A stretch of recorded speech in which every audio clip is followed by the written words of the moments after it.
सारे भैन भरावां नूं जय मसीह दी। अज दे वचन नूं सुणन तो पहलां असीं प्रार्थना विच जावांगे। दयालु अते कृपालु मेहरबान प्रेमी परमेश्वर, असीं तेरा धन्नवाद, तेरी महिमा, तेरी वडियाई करदे हां। तू राजियां दा राजा, प्रभुआं दा प्रभु, सर्वशक्तिमान, सर्वव्यापी, सर्वज्ञ परमेश्वर।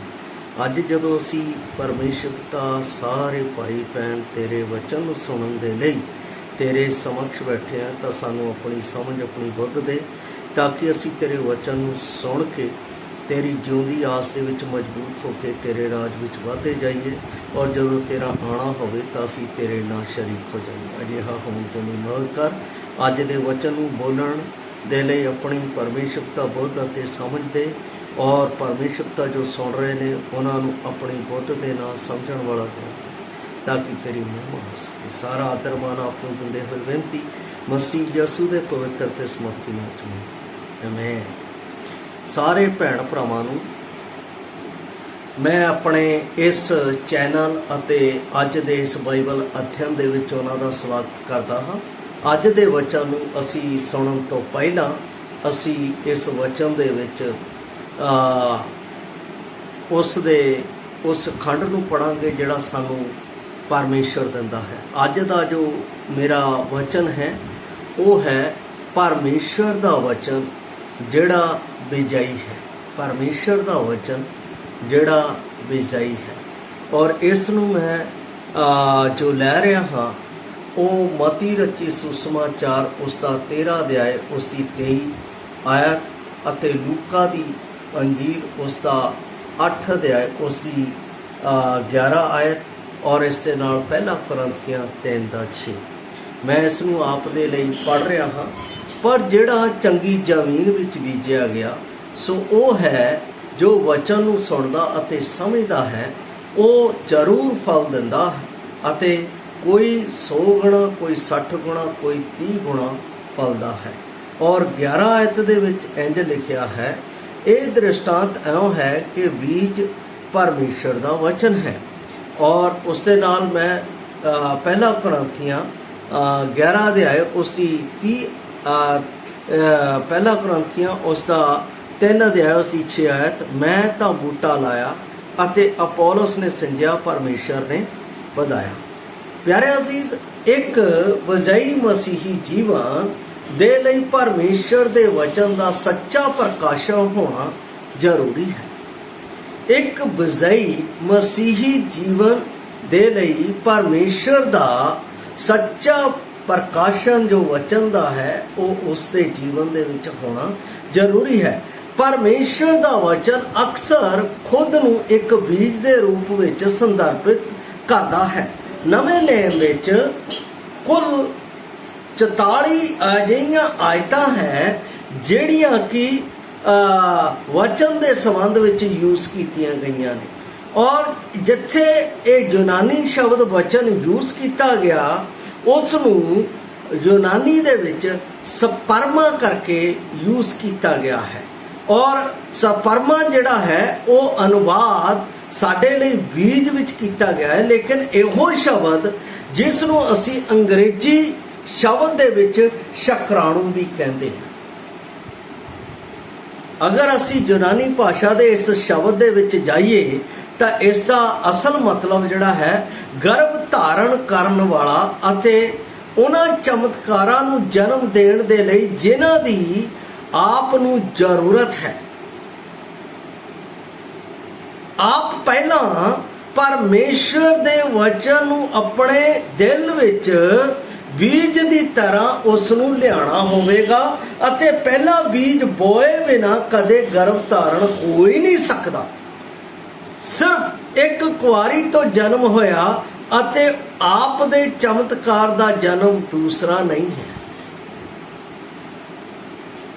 मैं आपनूं दस देना चाहता हाँ, ये बहुत इंपॉर्टेंट गल है जिहड़ी बीज दे जम्मण दी है।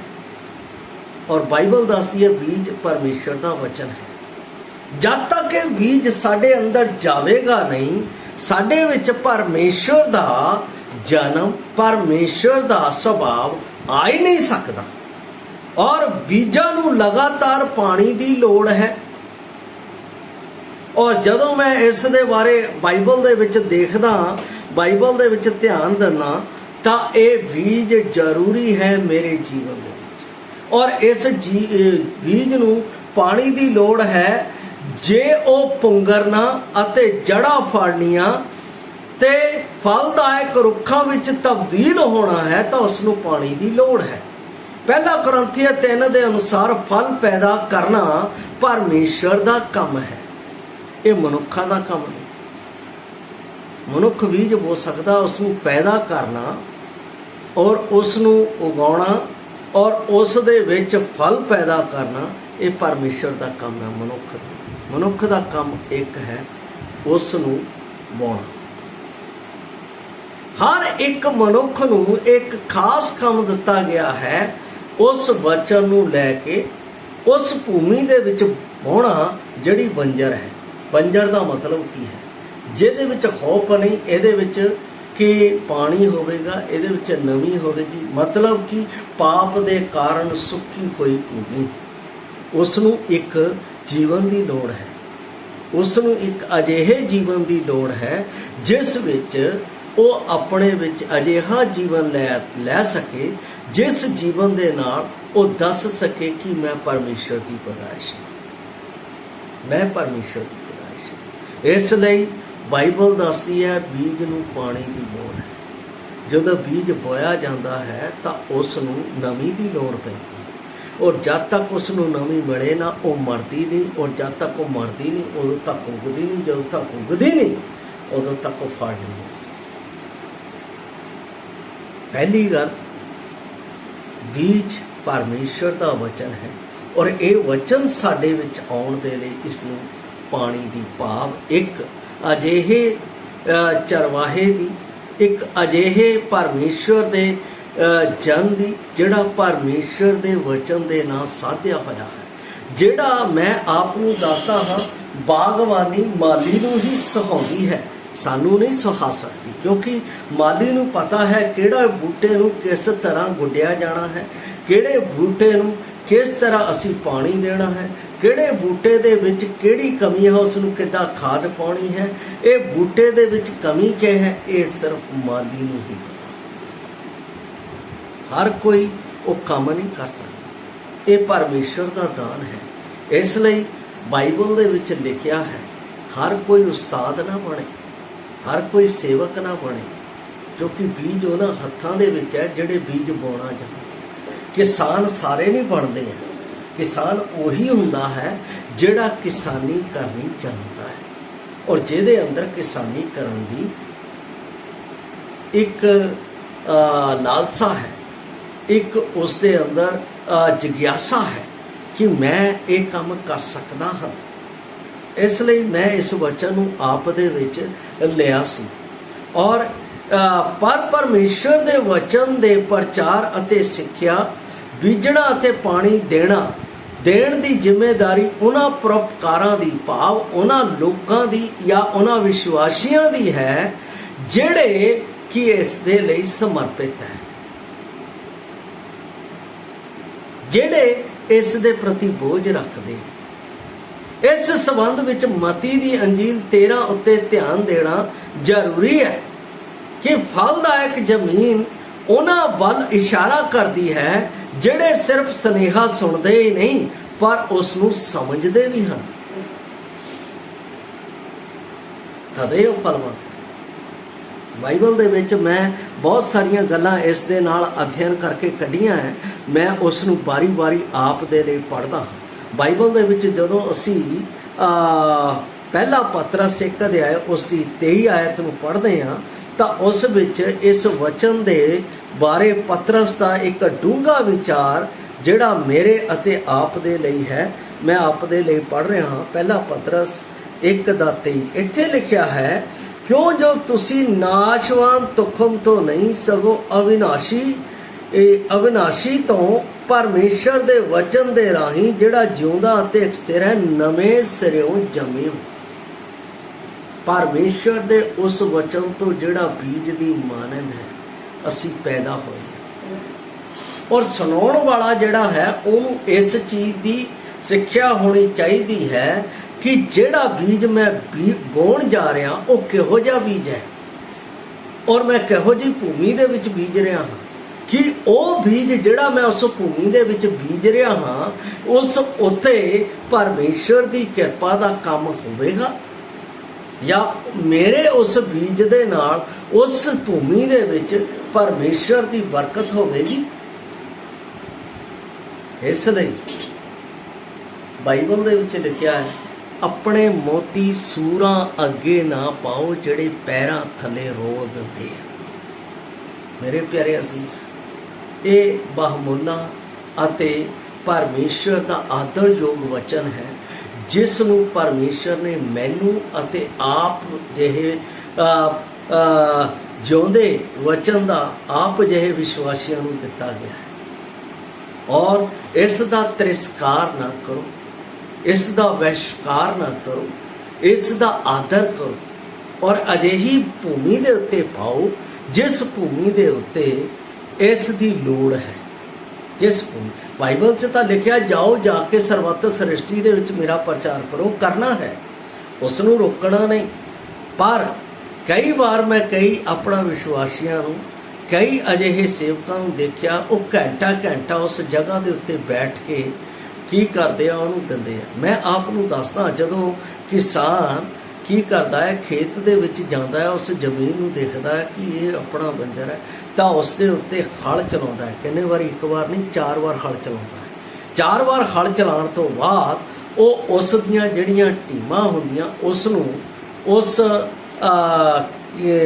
जिहनूं असीं कहंदे आ तोड़न वाला सुहागी उस दे उत्ते फेरदा है ताकि वो टीमां भज जाण।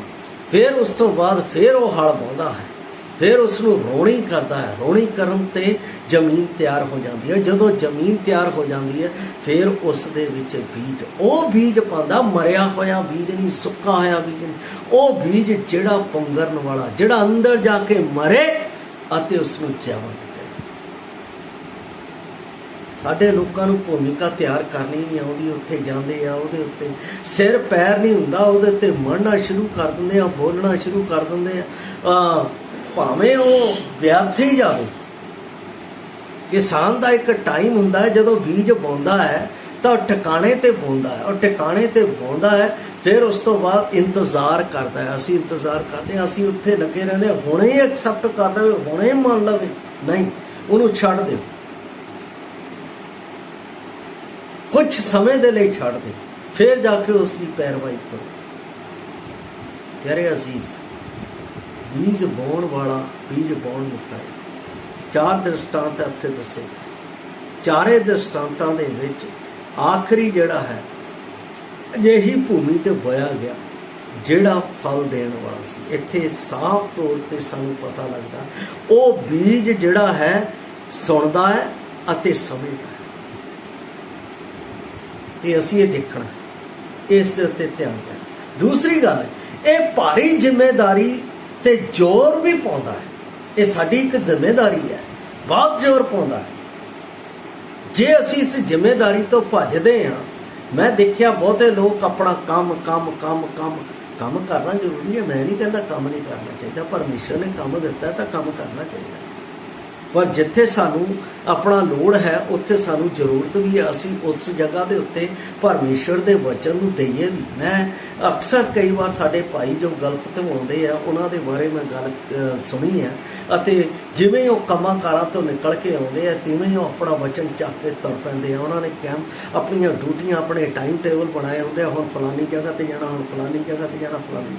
साडे इत्थे की है, इत्थे साडे बाइबल स्टडी हुंदी है, इस जगह के उत्ते साडे भैणां दी सभा हुंदी है, टीनेजर्स सभा हुंदी है, फास्टिंग प्रेयर्स मीटिंग हुंदी है, प्रार्थना सभा हुंदी है।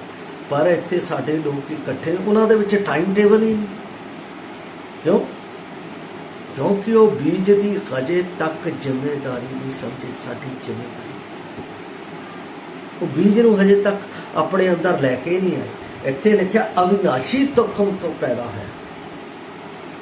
वो अविनाशी तुखम प्रभु यसु मसीह है ਜਿਹੜਾ ਇਸ ਧਰਤੀ ਤੇ ਆਇਆ, ਮਰਿਆ ਤੇ ਫਿਰ ਜ਼ਿੰਦਾ ਹੋ ਉੱਠਿਆ। ਇਹ ਬੀਜ ਦੀ ਉਹ ਤਸਵੀਰ ਹੈ। ਬਾਈਬਲ ਦੇ ਵਿੱਚ ਜਦੋਂ ਅਸੀਂ ਯਹੋਨਾ ਦੀ ਅੰਜੀਲ ਦੇ ਉੱਤੇ ਧਿਆਨ ਦਿੰਦੇ ਹਾਂ, ਯਹੋਨਾ ਦੀ ਅੰਜੀਲ ਉਸ ਦਾ 12 ਅਧਿਆਇ ਉਸ ਦੀ 23 ਤੋਂ 25 ਆਇਤ ਨੂੰ ਮੈਂ ਆਪ ਦੇ ਲਈ ਪੜ੍ਹ ਰਿਹਾ ਹਾਂ। ਯਹੋਨਾ ਦੀ ਅੰਜੀਲ ਉਸ ਦਾ 12 ਅਧਿਆਇ ਉਸ ਦੀ 23 ਤੋਂ 25 ਆਇਤ ਮੈਂ ਆਪ ਦੇ ਲਈ ਪੜ੍ਹ ਰਿਹਾ ਹਾਂ। 12 ਅਧਿਆਇ ਉਸ ਦੀ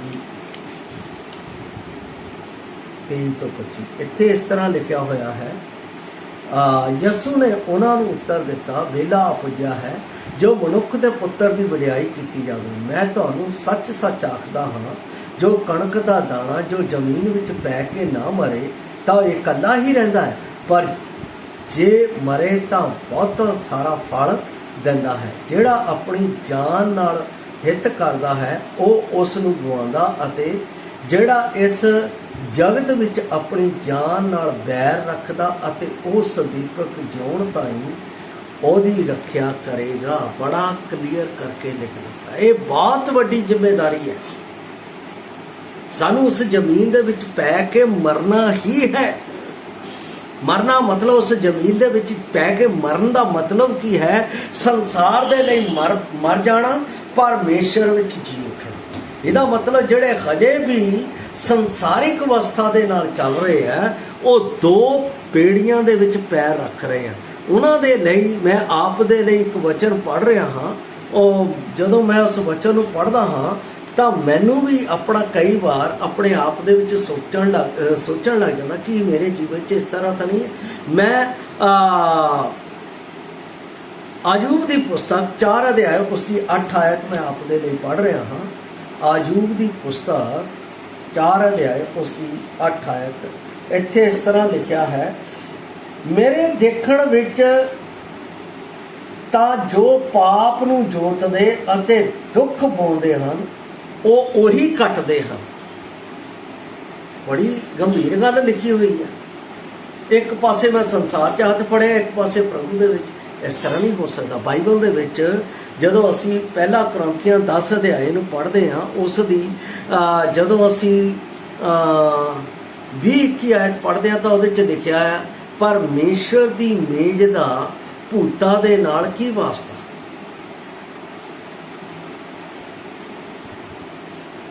ਮੇਰੇ ਪਿਆਰੇ ਅਜ਼ੀਜ਼, ਉੱਥੇ ਦੋ ਗੱਲਾਂ ਲਿਖੀਆਂ ਹੋਈਆਂ, ਇੱਕ ਵਿਸ਼ਵਾਸੀ, ਇੱਕ ਅਵਿਸ਼ਵਾਸੀ।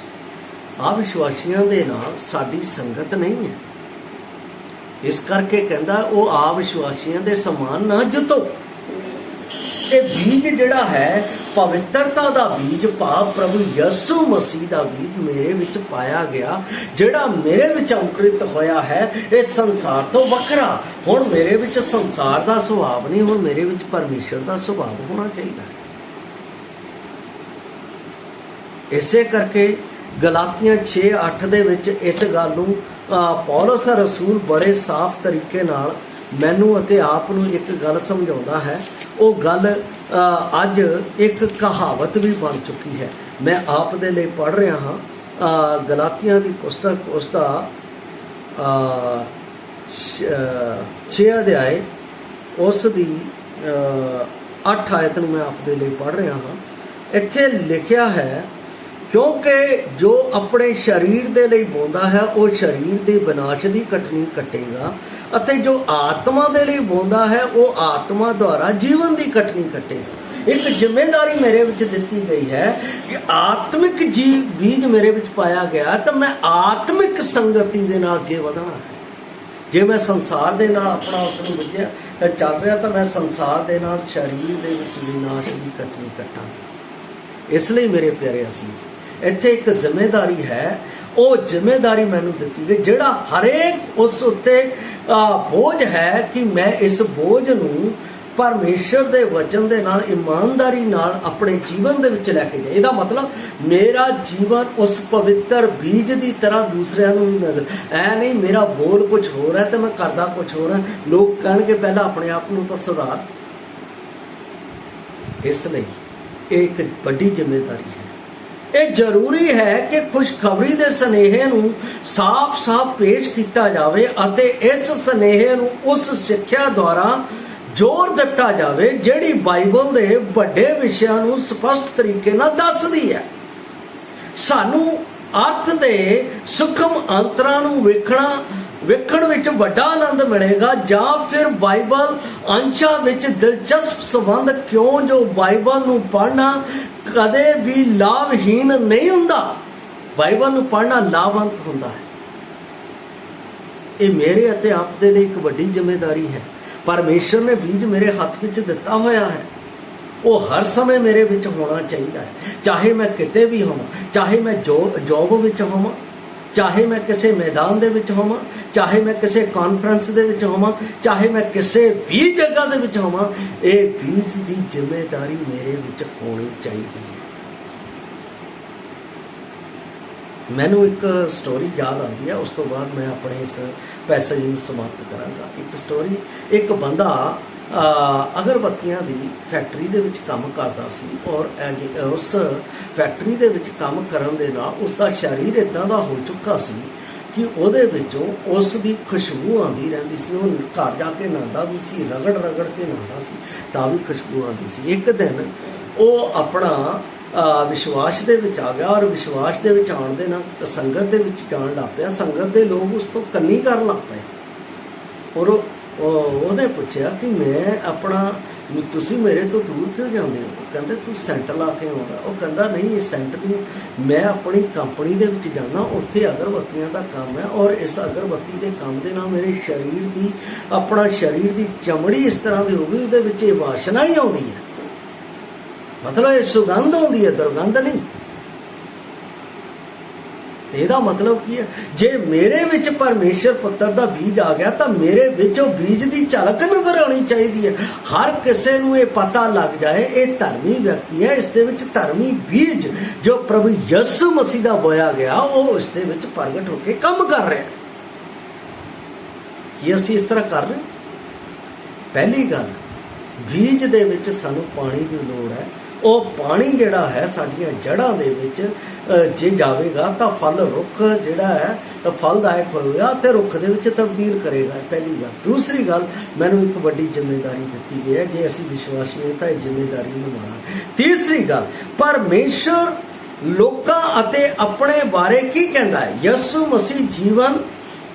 ਮਸੀਹ ਦੇ ਜੀਵਨ, ਮੌਤ ਤੇ ਪੁਨਰੁੱਥਾਨ ਦੇ ਦੁਆਰਾ ਹੀ ਪੂਰਾ ਕੀਤਾ ਗਿਆ ਹੈ। ਇਹਦਾ ਮਤਲਬ ਖੁਸ਼ਖਬਰੀ ਨੂੰ ਸੁਣਾਉਣਾ। ਤੀਸਰੀ ਗੱਲ, ਖੁਸ਼ਖਬਰੀ ਮੇਰੇ ਮੂੰਹ ਦੇ ਵਿੱਚ ਹਮੇਸ਼ਾ ਰਹਿਣੀ ਚਾਹੀਦੀ। ਮੇਰਾ ਅਕਸਰ ਨਿਸ਼ਾਨਾ ਹੁੰਦਾ ਹੈ ਜਦੋਂ ਮੈਂ ਕਿਤੇ ਵੀ ਜਾਂਦਾ ਹਾਂ ਜਾਂ ਕਿਸੇ ਨਾਲ ਵੀ ਗੱਲ ਕਰਦਾ, ਮੈਂ ਉਸ ਨੂੰ ਬਾਈਬਲ ਦੇ ਨਾਲ ਸ਼ੇਅਰ ਕਰਨਾ ਸ਼ੁਰੂ ਕਰ ਦਿੰਦਾ ਤਾਂ ਕਿ ਉਹਨਾਂ ਨੂੰ ਪਤਾ ਲੱਗ ਜਾਏ ਕਿ ਮੈਂ ਉਸ ਦੇ ਵਿੱਚ ਜਿਉਂਦਾ ਹਾਂ ਜਿਹੜਾ ਮੈਨੂੰ ਆਪਣਾ ਅਮਰਤਾ ਦਾ ਜੀਵਨ ਦਿੰਦਾ ਹੈ, ਪਵਿੱਤਰਤਾ ਦਾ ਜੀਵਨ ਦਿੰਦਾ ਹੈ, ਸਦਾ ਦਾ ਜੀਵਨ ਦਿੰਦਾ। ਉਹ ਮੇਰੇ ਵਿੱਚ ਹੋਣਾ ਜ਼ਰੂਰੀ ਹੈ। ਆਕਾਸ਼ ਵਿੱਚ ਉਸ ਦੀ ਮਹਿਮਾ ਜਗ੍ਹਾ ਜਗ੍ਹਾ ਤੇ ਹੋਣ ਦਾ ਇੱਕ ਸਿੱਟਾ ਨਿਕਲਿਆ। ਧਰਮੀ ਠਹਿਰਾਉਣਾ, ਪਵਿੱਤਰ ਕਰਨਾ ਤੇ ਛੁਟਕਾਰੇ ਦਾ ਕੀ ਮਤਲਬ ਹੈ? ਪਵਿੱਤਰ ਆਤਮਾ ਕੌਣ ਹੈ? ਵਿਸ਼ਵਾਸੀਆਂ ਦੇ ਲਈ ਉਹ ਕਿਉਂ ਜ਼ਰੂਰੀ ਹੈ? ਵਿਸ਼ਵਾਸ ਵਾਲੇ ਜੀਵਨ ਨੂੰ ਕਿਸ ਦੀ ਲੋੜ ਹੈ? ਅਤੇ ਦੂਸਰੇ ਮਹਾਨ ਸੱਚਾਈਆਂ ਰੋਜ਼ਾਨਾ ਤੌਰ ਤੇ ਸਾਡੀ ਪਸੰਦ ਅਤੇ ਵਿਵਹਾਰ ਕਿਵੇਂ ਪ੍ਰਭਾਵਿਤ ਕਰਨਗੀਆਂ? ਇਹ ਇੱਕ ਸਾਡੇ ਵਿੱਚ ਖੁਸ਼ਖਬਰੀ ਦੇ ਨਾਲ ਜੁੜੀਆਂ ਹੋਈਆਂ ਗੱਲਾਂ ਹੈ, ਜਿਸ ਨੂੰ ਮੈਂ ਪਿਛਲੇ ਕੱਲ ਦੱਸ ਚੁੱਕਾ ਹਾਂ। ਇਹ ਸਾਡੇ ਵਿੱਚ ਜਦ ਇੱਕ ਬੀਜ ਦੇ ਰੂਪ ਦੇ ਵਿੱਚ ਨਹੀਂ ਹੈ ਤਾਂ ਸਾਡੇ ਵਿੱਚ ਖੁਸ਼ਖਬਰੀ ਦਾ ਕੰਮ ਨਹੀਂ ਹੋ ਸਕਦਾ। ਭਾਵ ਪਰਮੇਸ਼ਰ ਦੇ ਜੀਵਿਤ ਅਤੇ ਜੀਵੰਤ ਵਚਨ ਦਾ ਸਾਡੇ ਵਿੱਚ ਕੋਈ ਕੰਮ ਨਹੀਂ ਹੋ ਸਕਦਾ। ਔਰ ਇਹ ਕੰਮ ਉਦੋਂ ਹੁੰਦਾ ਹੈ ਜਦੋਂ ਮੈਂ ਖੁਦ ਉਸ ਵਚਨ ਨੂੰ ਸਵੀਕਾਰ ਕੀਤਾ। ਜਦ ਵੀ ਅਸੀਂ ਪਰਮੇਸ਼ਰ ਦੇ ਵਚਨ ਨੂੰ ਪੜ੍ਹੀਏ, ਆਓ ਇਸ ਨੂੰ ਆਪਣੇ ਲਈ ਸਮਝਣ ਵਾਸਤੇ ਡੂੰਘੀ ਇੱਛਾ ਦੇ ਨਾਲ ਅਸੀਂ ਕਰੀਏ। ਡੂੰਘੀ ਇੱਛਾ ਦੇ, ਕਈ ਲੋਕ ਪੜ੍ਹਦੇ ਉੱਪਰੋਂ ਫਟਾਫਟ ਪੜ੍ਹ ਕੇ ਜਿੱਦਾਂ ਪਾਠ ਹੁੰਦਾ ਉਹਦਾ, ਡੂੰਘੀ ਇੱਛਾ ਦੇ ਨਾਲ ਇਹਦਾ ਮੇਰੇ ਜੀਵਨ ਦੇ ਵਿੱਚ ਮਤਲਬ ਕੀ ਹੈ? ਇਹ ਮੇਰੇ ਲਈ ਕੀ ਕਹਿ ਰਿਹਾ ਹੈ? ਮੈਨੂੰ ਕੀ ਦੱਸ ਰਿਹਾ ਹੈ? ਮੈਂ ਕੀ ਕਰਨਾ ਹੈ? ਮੈਂ ਕਿਸ ਜਗ੍ਹਾ ਦੇ ਉੱਤੇ ਖੜਾ ਹੋਣਾ ਹੈ? ਮੈਂ ਕਿਸ ਜਗ੍ਹਾ ਦੇ ਉੱਤੇ ਇਸ ਨੂੰ ਪ੍ਰਚਾਰ? ਵਚਨ ਮੈਨੂੰ ਸਾਫ਼ ਆਵਾਜ਼ ਦੇ ਨਾਲ ਦੱਸਦਾ ਹੈ। ਇਸ ਲਈ ਡੂੰਘੀ ਇੱਛਾ ਦੇ ਨਾਲ ਇਹਨੂੰ ਅਸੀਂ ਪੜ੍ਹਨਾ ਹੈ, ਡੂੰਘੀ ਇੱਛਾ ਦੇ ਨਾਲ ਇਸ ਨੂੰ ਕਰਨਾ ਹੈ ਤੇ ਫਿਰ ਸਪਸ਼ਟਤਾ ਦੇ ਨਾਲ ਦੂਸਰਿਆਂ ਦੇ ਨਾਲ ਸਾਂਝਾ ਕਰਨਾ ਹੈ। ਇਹ ਮੇਰੀ ਜ਼ਿੰਮੇਵਾਰੀ। ਇਹ ਮੇਰੀ ਜ਼ਿੰਦਗੀ। ਤੁਹਾਨੂੰ ਪਤਾ ਹੈ ਇੱਕ ਬੀਜ ਤੋਂ ਕਿੰਨੇ ਬੀਜ ਨਿਕਲਦੇ ਆ? ਅਸੰਖ ਬੀਜ ਨਿਕਲਦੇ। ਔਰ ਉਹ ਅਸੰਖ ਬੀਜ ਅਸੀਂ ਕੁਝ ਆਪਣੇ ਲਈ ਯੂਜ਼ ਕਰਦੇ ਹਾਂ, ਕੁਝ ਗਾਹਾਂ ਦੇ ਲਈ ਬੀਜਣ ਦੇ ਲਈ ਤਿਆਰ ਕਰ ਲੈਂਦੇ ਆ, ਤਾਂ ਕਿ ਗਾਹਾਂ ਦੀ ਫਸਲ ਦੇ ਲਈ ਮੇਰੇ ਲਈ ਬਹੁਤਾਇਤ ਹੋਵੇ। ਪਰਮੇਸ਼ਰ ਦਾ ਕਾਰਜ ਕੁਛ ਇਸੇ ਤਰ੍ਹਾਂ ਦਾ ਹੈ, ਇੱਕ ਉੱਤਮ ਬੀਜ ਦੇਣਾ। ਇਸ ਲਈ ਅਸੀਂ ਉਸ ਦਾ ਵਚਨ ਸਮਝੀਏ ਤਾਂ ਜੋ ਇਸ ਦੇ ਦੁਆਰਾ ਅਸੀਂ ਵੱਧਦੇ ਜਾਈਏ। ਬੀਜ ਵੱਧਦਾ ਹੈ, ਨਾ ਕਿ ਘਟਦਾ ਹੈ। ਇਸ ਲਈ ਅਸੀਂ ਬੀਜ ਨੂੰ ਵਧਣ ਦੇ ਲਈ ਜੋ ਸਾਨੂੰ ਜ਼ਿੰਮੇਵਾਰੀ ਦਿੱਤੀ ਗਈ ਹੈ, ਉਹ ਸਾਡੀ ਜ਼ਿੰਮੇਵਾਰੀ ਮਤਲਬ ਕਿ ਸਾਡੇ ਵਿੱਚ ਗੰਭੀਰਤਾ ਦੇ ਨਾਲ ਹੋਣੀ ਚਾਹੀਦੀ ਹੈ। ਇਸ ਲਈ ਮੇਰਾ ਜੋ ਸਬਜੈਕਟ ਸੀ, ਇੱਕ ਵਿਜयी ਮਸੀਹੀ ਜੀਵਨ ਦੇ ਲਈ ਪਰਮੇਸ਼ਰ ਦਾ ਵਚਨ ਸੱਚਾ ਹੈ, ਪਰਮੇਸ਼ਰ ਦਾ ਬੀਜ ਸੱਚਾ ਹੈ। ਜਦ ਤੱਕ ਉਹ ਮੇਰੇ ਵਿੱਚ ਕੰਮ ਨਹੀਂ ਕਰਦਾ, ਉਦੋਂ ਤੱਕ ਮੈਂ ਕਦੇ ਵੀ ਦੂਸਰਿਆਂ ਦੇ ਉੱਤੇ ਇਸ ਵਚਨ ਨੂੰ ਸ਼ੇਅਰ ਨਹੀਂ ਕਰ ਸਕਦਾ, ਇਸ ਵਚਨ ਨੂੰ ਵੰਡ ਨਹੀਂ ਸਕਦਾ। ਪਰਮੇਸ਼ਰ ਆਪ ਨੂੰ, ਜੇ ਤੁਸੀਂ ਪ੍ਰਭੂ ਦੇ ਵਚਨ ਨੂੰ ਸਵੀਕਾਰ ਕਰ ਲਿਆ ਹੈ ਤਾਂ ਵੰਡਣ ਦੇ ਲਈ ਆਪ ਦੀ ਮਦਦ ਕਰੇ। ਜੇ ਨਹੀਂ ਸਵੀਕਾਰ ਕੀਤਾ ਹੈ, ਅੱਜ ਮੌਕਾ ਹੈ। ਇਹ ਬੀਜ ਜੋ ਪ੍ਰਭੂ ਯਿਸੂ ਮਸੀਹ ਉਸ ਨੂੰ ਆਪਣੇ ਅੰਦਰ ਲਿਆਓ, ਉਹਨੂੰ ਸਵੀਕਾਰ ਕਰੋ ਕਿ ਉਹ ਮੇਰੇ ਲਈ ਮਾਰਿਆ ਗਿਆ, ਗੱਡਿਆ ਗਿਆ ਤੇ ਤੀਸਰੇ ਦਿਨ ਜੀ ਉੱਠਿਆ ਮੇਰਾ ਪ੍ਰਭੂ ਹੈ। ਜਦੋਂ ਇਹ ਬੀਜ ਸਵੀਕਾਰ ਕਰ ਲੋਗੇ, ਤੁਹਾਡੇ ਅੰਦਰ ਆਵੇਗਾ, ਤੁਹਾਡੇ ਜੀਵਨ ਦੇ ਵਿੱਚ ਕੰਮ ਕਰੇਗਾ ਅਤੇ ਤੁਹਾਨੂੰ ਵਧਾਵੇਗਾ, ਫੈਲਾਵੇਗਾ, ਜਿਸ ਤਰ੍ਹਾਂ ਉਹਨੇ ਮੈਨੂੰ ਫੈਲਾਇਆ। ਪਰਮੇਸ਼ਰ ਇਸ ਤਰ੍ਹਾਂ ਆਪ ਦੇ ਨਾਲ ਹੋਣ ਦੇ ਲਈ ਮਦਦ ਕਰੇ। ਪ੍ਰਭੂ ਆਪ ਨੂੰ ਇਸ ਵਚਨ ਦੇ ਨਾਲ ਆਸ਼ੀਸ਼ ਦੇ। ਜੈ ਮਸੀਹ।